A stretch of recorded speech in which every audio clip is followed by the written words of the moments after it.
Саламатсыздарбы? Бүгүн биздин 7 күн программасында саясаттануучу, талдоочу Табылды Акеров.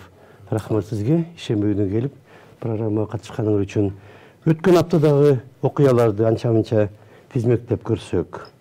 Президент Жапаров Казань шаарына барып, Орусия президенти жана башка жетекчилер менен жолукту, Татарстан президенти башкалар менен ачылыш болду жана келечек оюндары деген жаңы мультиспорттук программанын катышканына. Казань шаарында Кыргызстандын башкы консулдугу ачылды. Эрик Бейшембиев консул болуп. Искендер Матраимов менен Нурлан Ражабалиев депутаттык мандатынан ажыратылды.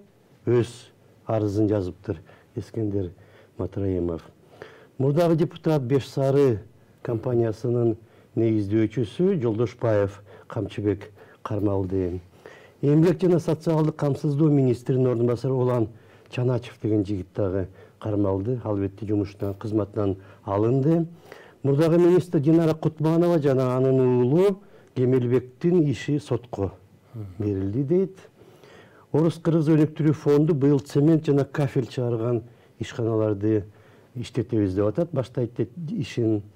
Жеңил атлетика боюнча Азия чемпионатында Кыргыз жигит менен бир келин күмүш коло медалдуу болушту. Бир нече медаль алышты. АКШ өкмөтүнүн жардамы менен Сириядан 28 келин жана 71 бойго жетелек бала кайтарылды дейт. Сириядан бир жакка. Үчкө бөлүп койгон мен бул биринчи бөлүгү жаңылыктардын болгон окуялардын тизмегинин негизгиси бая Казань жөнүндө эметсек болот го. Казань деп маанилүү болду го. Соцсармактар. Кандай деп ойлойсуз? Кандай таасир калтырды? Негизгиси бул өткөндө билесиздер, Орусиянын президенти Кыргызстанга келген. Бул ошондо да аябай чоң мындай айтып, ушу Путин биринчи жолу мындай сыртка чыкты деп ушундай бир мындай массалык маалымат каражаттарында маалымат аябай катуу тараганда. Эми бул жолкусу дагы өзгөчө себеп дегенде ал жерде жана келечек оюндары деп бүтүндөй дүйнөдөгү айтышниктердин командаларын чакырышты. Ал жерде 107 мамлекеттен команда келди да. Эми Америка Кошмо Штаттары жүрөт ичинде. Алар таймашат. Биздин дагы команда бар. Бизге белгилүү, мисалы үчүн биздин команда дагы аябай күчтүү. Мисалы үчүн Венгрияда 4-чү орун алса керек. Жакынкы эмеде Пекинде болгон ушундай таймаштарда биринчи орунга чыгышкан. Азыр мына Казаньга кетти. Бирок эмне үчүн келечек оюндары деди? Себеп дегенде көпчүлүк өлкөлөр, мисалы үчүн Кытай, башка өлкөлөр дагы ушундай оюндарды өткөрүп, баягы өзүн мындай дүйнөгө таанытуу аракетинде жүрүп аткан. Бирок бул жолу демилгени Орусия мамлекети мындай алып кетти дагы. Ушу Казань шаарында өткөрүп жатат. Бул жана биздин көчмөндөр оюндары дегендей Орусия келечек оюндары деп мындай IT тармагындагы мындай таймаштарды, мелдештерди демилгелеп чыкты да. Ошону менен катар жана 107 мамлекет катышып аткандыктан буга чейин эгерде Орусия мамлекети мындай жабык кылып баягы обочолонтуп батыштагылар баягы эметип атса, бул жолу Орусия мамлекети кайрадан мындай жаңы чоң держава катары дүйнөгө баягы өзүн мындай позитивдүү негизде көрсөтүүгө аракеттер жасап атканы көрүнүп турат. Мисалы үчүн буга чейин геосаясий жактан дагы, мисалы үчүн Киссинджердин айтуусу боюнча эсир кулады, эми Америка Кошмо Штаттары гана баягы дүйнөнү бийлейт, же болбосо Кытай менен Орусия менен сүйлөшүп баягы аракеттенет айрым маселелерде десе, бул жолу чынында эле мисалы үчүн Орусия бул дагы бир чоң мындай лидер өлкө катары баягы дүйнө таанысын деп ошондой бир аракеттерге барып жатканы көрүнүп атат да. Мындайча айтканда, дүйнөдө бир эле өлкө бийлебейт. Орусия, Кытай, Америка Кошмо Штаттары бул мындай бир нече өлкө бири-бирин баягы мындай толуктап сүйлөшүп маселелерди чечүү каралышы мүмкүн экендиги көрүнүп атат да. Аракеттер ошондой жүрүп атат да, Орусия тараптан да, Кытай тараптан да. Мына санкция кылсаңар дагы ага карабай биз эң алдыңкы технологиянын эң башындабыз деп дүйнөлүк спортко Россиянын кошкон салымы деп айтып атпайбы? Ошондой негизде кылып, мындайча айтканда, Орусия баягы держава катары таанылсын деп эметип атышат да. Ошондуктан жанагындай 107 өлкөнү чакырып туруп, анан ошол жерден баягы Казан шаарынан таймаш өткөрүп, баягы өзүн мындай позитивдүү бир держава катары көрсөткүсү келип атканы анык көрүнүп турат. Биздин президент да барды, анан ошол күнү президент баягы куттуктоо сөзүндө кыргыз тилинде сүйлөгөндүгүн баарыбызга дүйнөлүк эне тилдин дүйнөлүк күнү болгон. Ошого да туштап, мындай ошондон да мындай пайдаланып, ошол жерден Казан шаарынан президент кыргыз тилинде куттуктоо сөзүн айтты. Эми биздин команда катышып аткандан кийин мен ойлойм, алар дагы мындай мыкты көрсөткүчтөргө жетишет болуш керек деп. Андан башка президент Путин менен жолугуп эки өлкөнүн ортосундагы алакалар боюнча сүйлөшүлдү. Мындай сүйлөшүүлөр позитивдүү өткөндүгүн маалымат каражаттары берип жатат. Миниханов менен дагы жолукту. Миниханов менен да жолукту. Анан президентке сыйлык Татарстандын сыйлыгы берилди. Сыйлыгы Дуслик деген сыйлыгы берилди. Бул дагы мындайча айтканда Орусия мамлекети, Татарстан, баягы Кыргыз мамлекетине кандайдыр бир мындай сый, урмат, кыргыз элине сый, урмат көрсөтүп жаткандыгын көрсөтөт да. Жалаң эле мурдагы советтик жумурияттар эмес, ал жерде Белорустуку келди, Токаев, Мирзиёев, анан Сербиянын президенти да келди. Ошондой бир топ, бул атайын ошондой мындай уюштурулган, максималдуу эгер кимдер мүмкүнчүлүгү бар болсо, баягы келсин деп, анан дүйнөлүк эл аралык негизде өткөргөнгө аракет кылышты. Албетте биздин көчмөндөр оюнунда деле ошондой көрүп жүрөбүз. Биз бардык өлкөлөрдүн президенттери келип атат. Эми бул оюндагы келечек оюндар менче акырындык менен бу дагы аябай күч алат болуш керек. Дүйнө жүзүндө башка өлкөлөргө эстафета катары өтүп ошондой болушу мүмкүн. Мындай көпчүлүк ошол президенттер, өкмөт жетекчилери келип катышуучу оюндардын бири болуп калышы мүмкүн да. Технология өнүккөн сайын абдан эметиши мүмкүн, жайылып жана алдыңкы орундарга чыгып. Жаңылыктардын, окуялардын экинчи топтомуна анда мүмкүн өтсөк, Кызыл-Омпол кени боюнча президент Жапаров Тоң жана Кочкор райондорунун эли менен балыкчыга барып жолукту 19-ында. Андан кийин Кызыл-Омпол мурда уран кени деп айтылчу эле, азыр болсо уран эмес, эми деп айтып киришти. Жанагы титан кени деп айтыш керек деп, анткени уран ал жерде аз эле, 0,17%. Титан магнетит, титандын магнетити деп атышат 95% экен деп. Ошон үчүн мындай бир басым жазалып атат, уран дебегиле бул титандын кени деп. Анан кечээ күнү мына 23 февралда атайын интервью берип президент Жапаров ошол Кызыл-Омпол боюнча айтып берди, эмне үчүн тигинде, эмне үчүн мындай экени тууралуу, кантип иштете тургандыгы жөнүндө. 19-жылы ошол эле Кызыл-Омпол боюнча жанындагы башка кендер боюнча Ташбулак дейби, ошонун ичинде Кызыл-Омполдун ичинде абдан чоң митингдер болгон. Анан азыр айтып атышат, ошол митингге чыккандар, жанагы бейөкмөт уюмдардын митингдери акчага төлөнүп, акчага жалданып жасалган митингдер деп. Анан дароо шашылгыч түрдө эме да чыкпады эле. Мыйзам кабыл алынган дароо. Торийди дагы, эмени дагы иштетпеш керек деп Кыргызстандын аймагында. Чет элдик өкүлдөр жөнүндөгү мыйзам долбоору кабыл алынды. 22 февралда бул жанагы бейөкмөт уюмдар тууралуу мыйзамга кошумча. Бирок ал жерде бейөкмөт уюмдар тууралуу ошол мыйзамдан кылмышка тартуу жана эркин ажыратуу боюнча ченем алып салынды. Көптөгөн каршылыктар болгон. Азыр деле жалпысынан аны сындап атышат. Эл аралык уюмдар, граждандык коом сындап атышат. Кереги жок болчу мындай мыйзамдын деп. Адахан Мадумаровду шаардык соту 9 апрелге чейин камакта калтырды. Камчыбек Ташиев 19 февралда Кыргызстандын футбол союзунун төрагасы болуп шайланды. Анан дароо берки Словакпы өзү курама команданын эмеси менен жолукту тренери, курама команданын башкы тренери менен Тамчы аэропортунун айланасында отуруп алып, экинчи жолу кулап түштү шамалды. Эми аны тордон жаза эстеп атат, эч кандай шамал аны кулатпай тургандай болду. Биринчи жолу 93-жылдын март айында кулаган экен.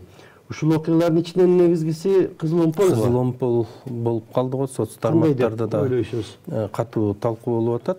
Эми Кызыл Омпол бул жана сиз айткандай 19-жылы да бир мындай өтө катуу талаштарды жараткан бир маселе болгон.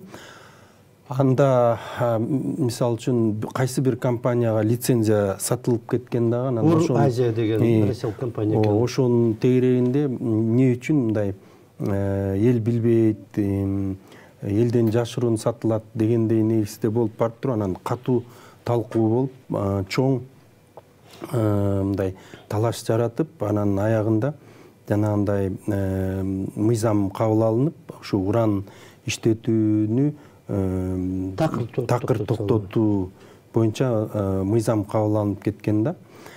Себептен аягандай мындай митингдер, каршы митингдер көп болгон. Бирок идея боюнча мындай Кара-Балтада бизде баягы уран иштетүүчү баягы комбинат бар да, анан ошонун баягы көлөмүн чоңойтобуз деп аракеттер болгон. Бирок жанагындай коомчулук билбей, анан ал жерде жана ошо маалыматтар боюнча мурда эле ал компания иштетип аткан экен жашыруун дегенде сөздөр чыгып, анан элдер аябай чочуп, мындай көп каршылык көрсөтүшкөн да.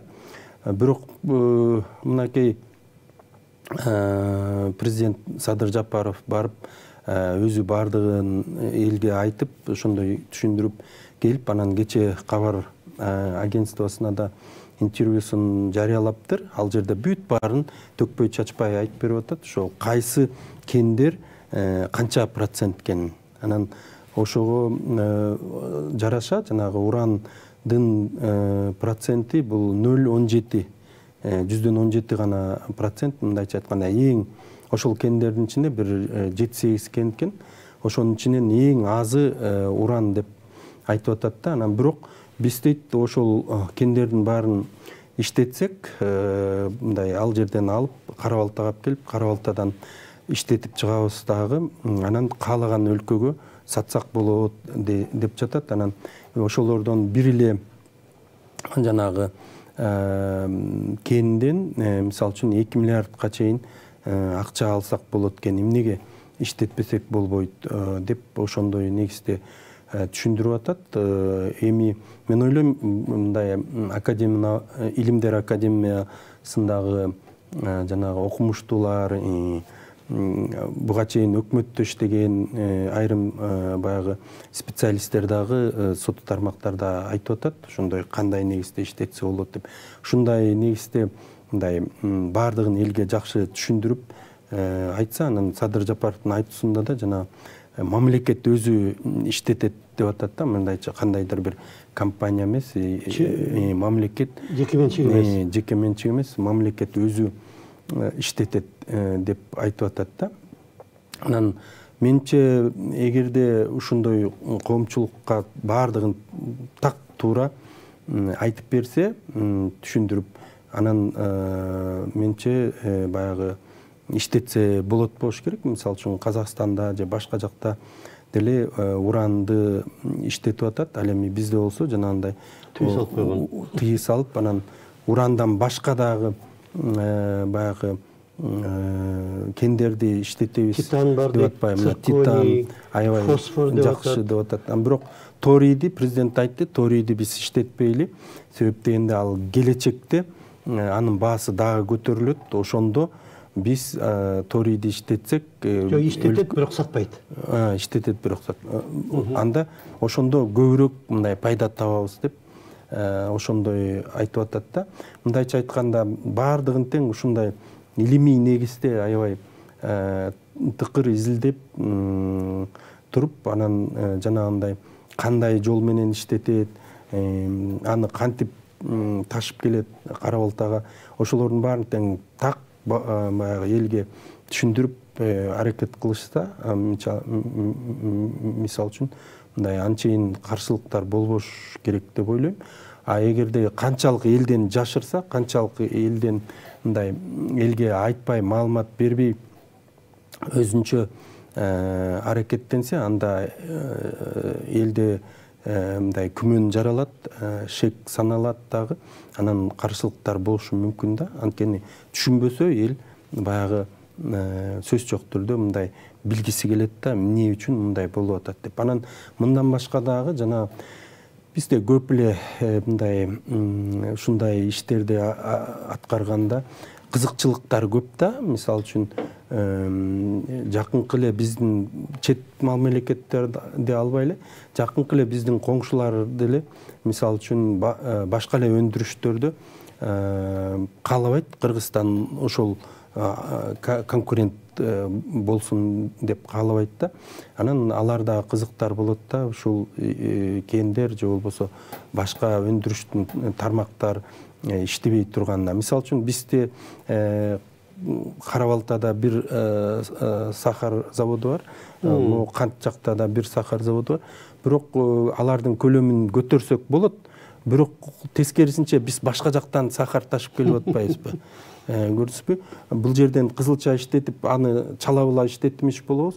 А бирок негизги импорттап башка жактан керек болсо, тиги Азербайжандан дагы, Украинадан сахар алып келип анан сатылып атат да. Мына базар, Ош базарга барсаңыз, турат ошол жерде сахарлар.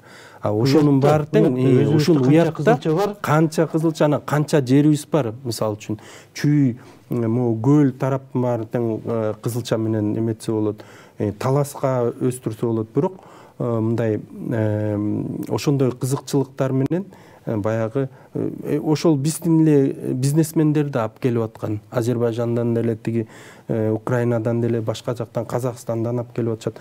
Биздин эле бизнесмендер, а биздин дыйкандар ошол байып кызылча өстүрүп, мындай өзүнүн турмушун оңдосун деген ордуна тескеринче ошол эки заводдун эмесин көлөмүн көтөрбөй, башка жактан алып келип өздөрү пайда таап жүрүшөт да. Уранда ошондой болуп атпайбы? Уранда ошондой, 19-жылы ошондой болгон. чатак ошондой да, кызыкчылыктардын негизинде. Анан элге өкмөт ошо кезде туура түшүндүрө албай калган. Эгерде ошо кезде деле элге туура түшүндүрүп, мынандай деп баардыгын айтып берсе, мынчалыкка барбашы мүмкүн. Бирок ошондой туура түшүндүрө албай калып, анан жанагындай аябагандай чоң талкууга айланып кетип, анан айла кеткенде жанагындай биротоло кендерди иштетүү боюнча биротоло токтотуу мыйзамы кабыл алынып кеткен да. Эми башка өлкөлөрдө деле андай нерсе жок, мындай кендерди иштетпейли. Канадада, Австралияда, Казакстанда иштетпейли деген мыйзам болбойт да.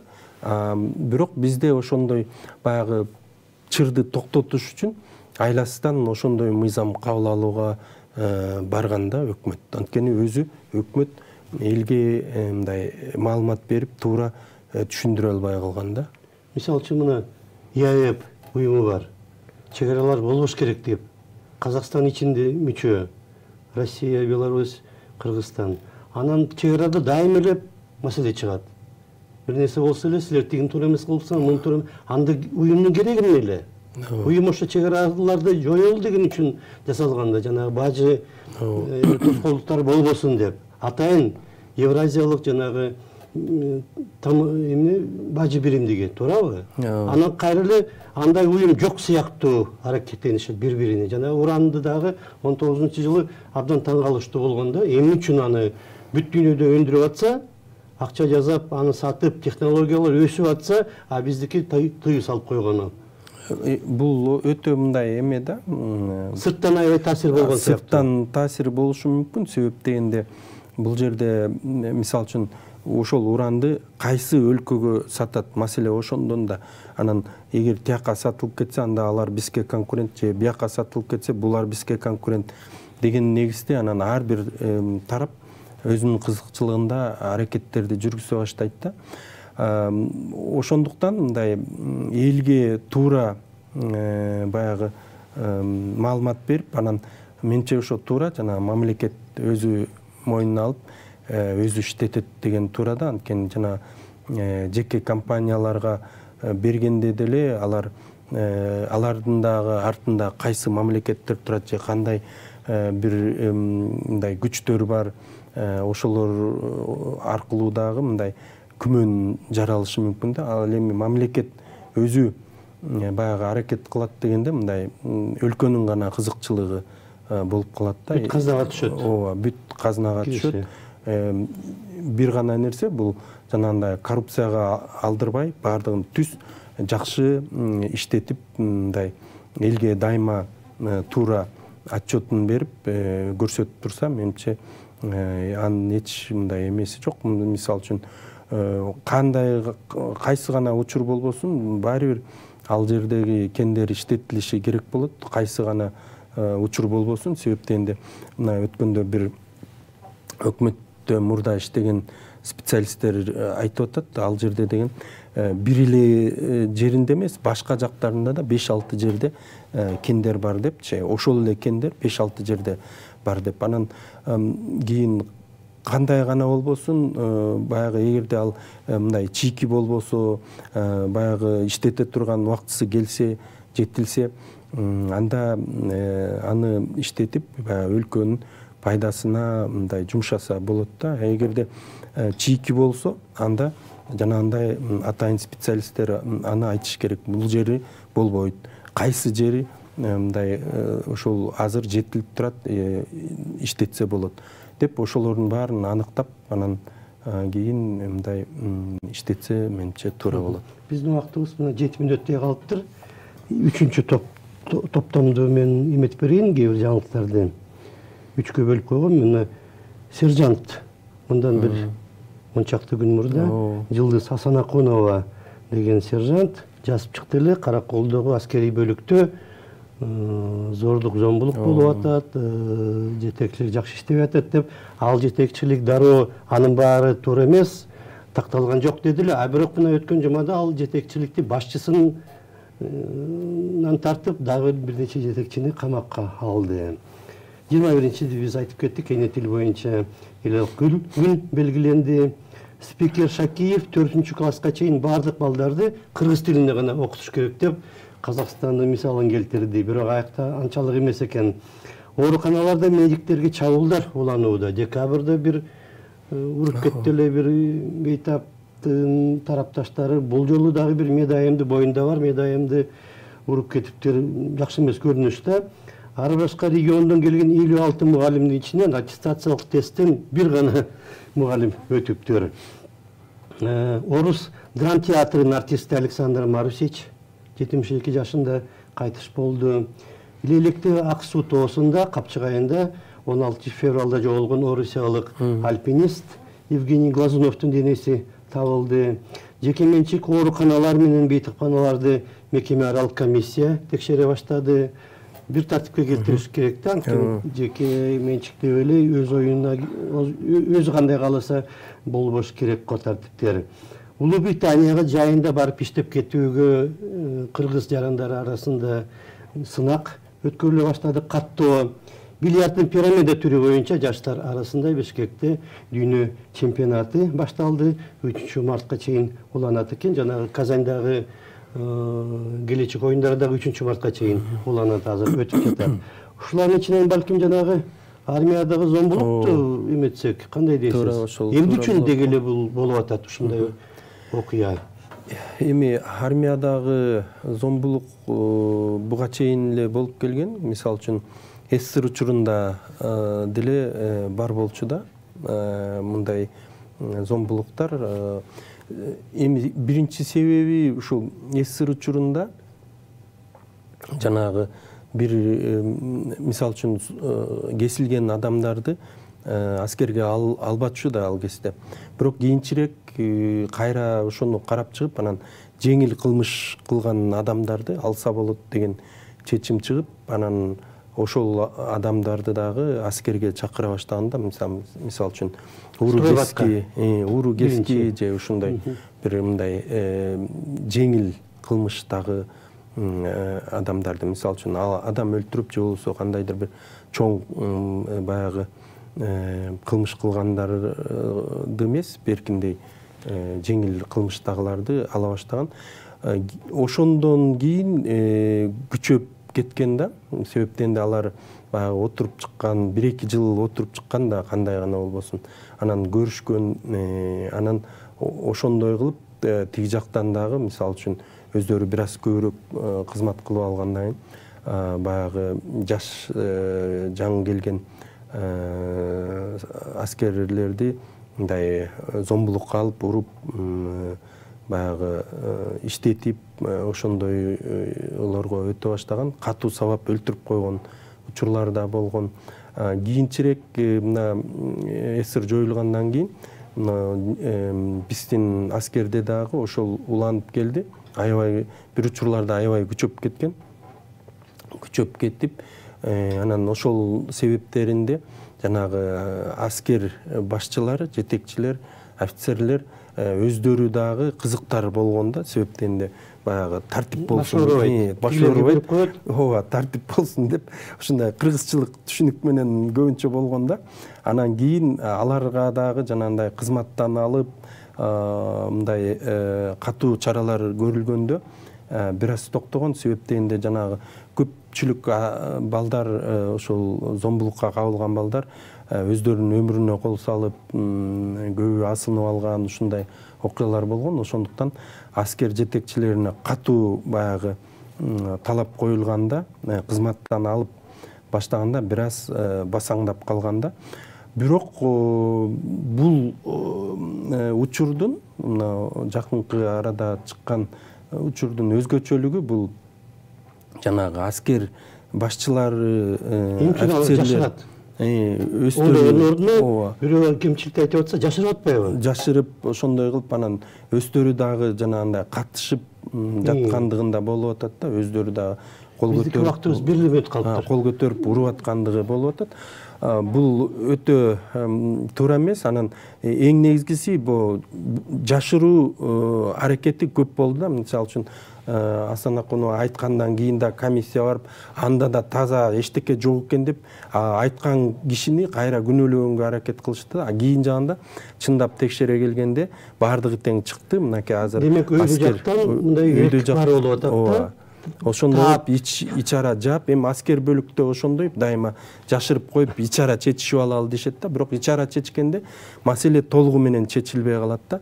Азыр мына жакшы болду, мыйзамдын негизинде жанагындай кармалып, кызматтан алынып, кичине эметип атат. Бул ушундай аракеттер болсо, менче мындай кичине басаңдайт да. Бул ушундай мыйзамсыз аракет. Акырындык болуш керек, жоюш керек да. Анан аскер жетекчилери буга тыкыр мамиле кылып, дайыма өзүнүн контролунда алыш керек да. Убактыбыз бүтүп калды. Биз бүгүн өтүп бараткан аптадагы эң негизги окуялар тууралуу талкуу кылдык. Биздин маектешибиз Табылды Акеров болду, саясат талдоочу. Рахмат сизге. Сиздерге да рахмат. Саламат болуңуздар.